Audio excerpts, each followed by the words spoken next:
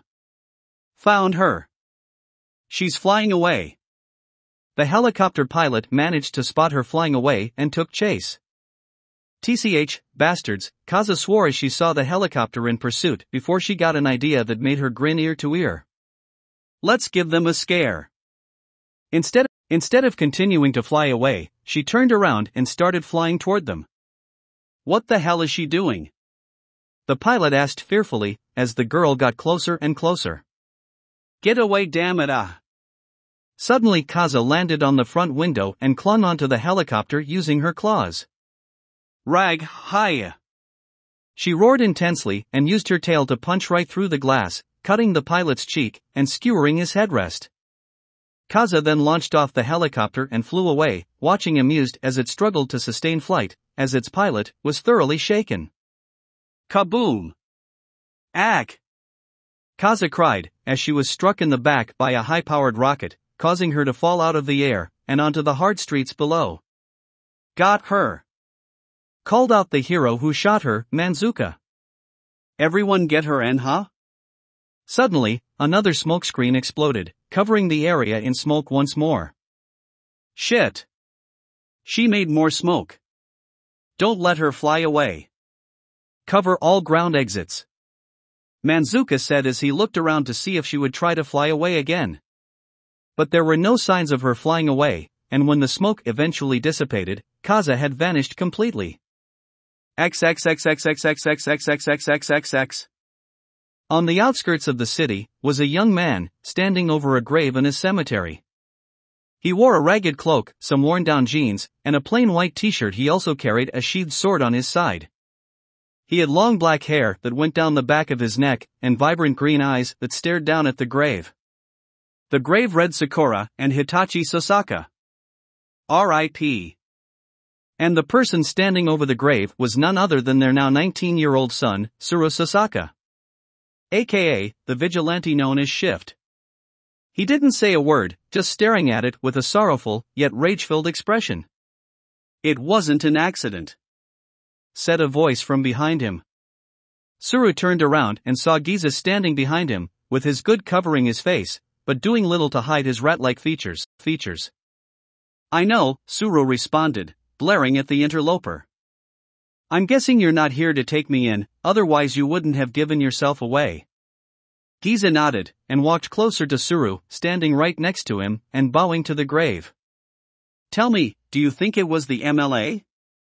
They're my best guess, Tsuru answered with a glare. I've already made my way through quite a few quirkist groups, but none of them did it. It has to be them.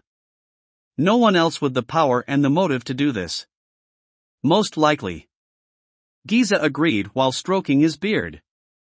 So, where do you intend to start? And how? Honestly, I have fucking idea, Tsuru admitted, before looking back at Giza. So then, are you here to help me? Or are you just that confident about your chances? I am not here to help you, no, Giza answered. I am here to present an opportunity for you to help us, and yourself. I'm listening, Tsuru responded.